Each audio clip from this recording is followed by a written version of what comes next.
Religion can be exhausting. Sometimes the requirements or expectations of structured religion can demand more from us than they return in meaning, rest, or joy. The exhaustion we feel, then, isn't usually about God. It's about the religion we built around our worship of God. It's the practice of our faith that leaves us exhausted. That is the not so subtle message conveyed by our twisted truth for this week. In the words of Jim Palmer, "Come to me, all you who are weary and burdened, and I will give you a checklist of do's and don'ts." That's not what Jesus said. In fact, what Jesus said was actually a quiet rebellion against a religion that had become all about a set of do's and don'ts, rather than a way and a means to relate to a loving God. What he really said was, "Come to me, all you who are weary and burdened, and I will give you rest." Why then does the practice of religion sometimes feel like more of a burden than a blessing? Chances are, whenever that's the case, we have put the cart before the horse, so to speak. We have made our church relationship more important than our God relationship. When that happens, belonging to the church becomes just a list of things we have to do, rather than a source of joy for us. The result is exhaustion and burnout. Both small and large churches suffer from this in different ways. In a large church, the activity is nonstop and can be very demanding of our time. The list of things we are expected to do for the church consumes all our time and energy, leaving little time for anything else, and our whole identity becomes inseparable from the church itself.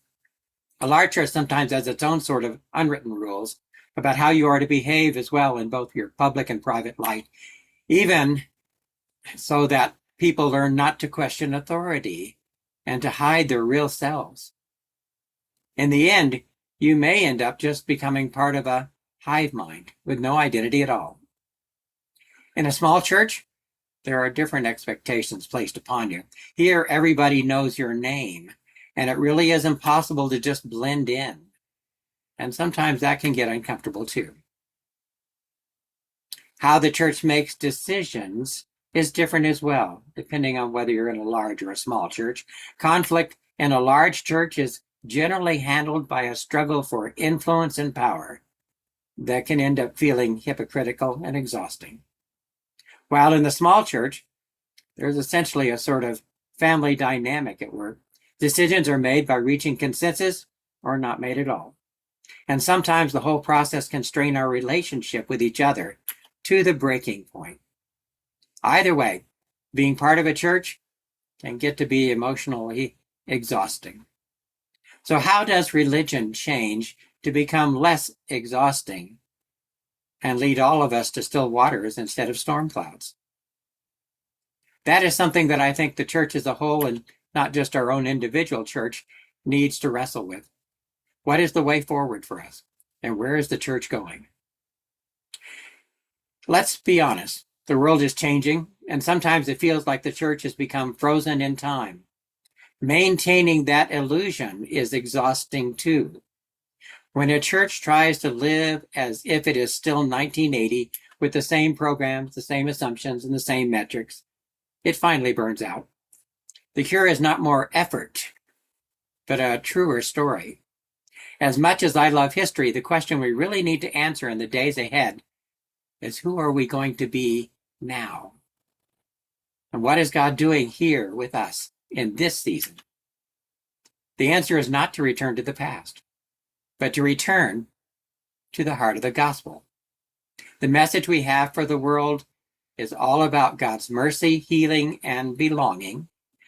Therefore, we need to make the house of God a home for people who need a family to relate to, not just something more to do. Whether big or small, good families know how to celebrate one another, creating joy rather than guilt. To relearn how to do that, we need to realize that true religion is not about rules, but relationships. And the most important relationship we will ever have is the one we have with Christ.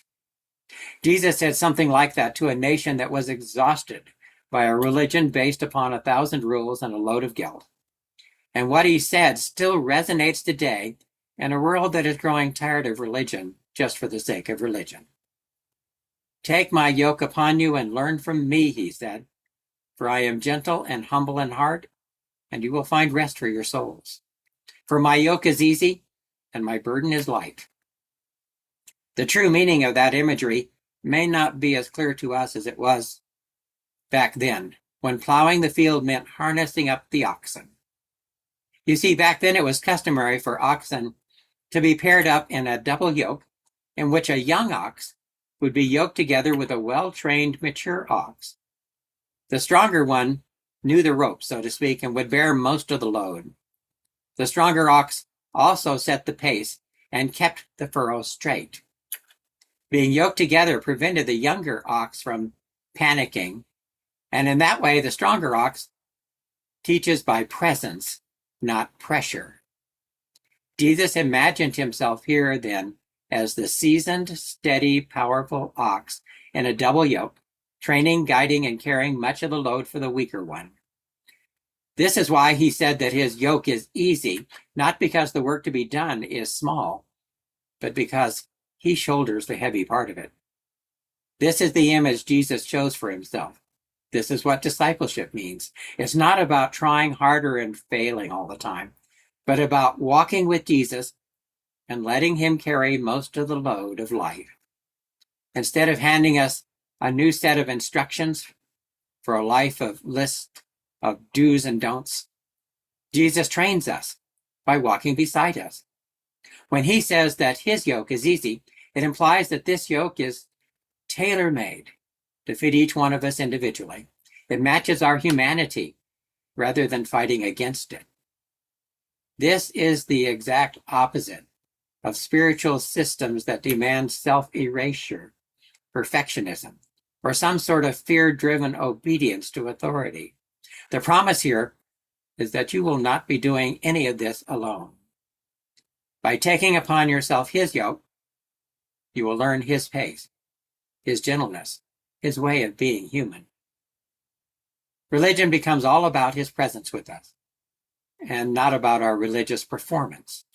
His yoke was totally unlike that of the Pharisees.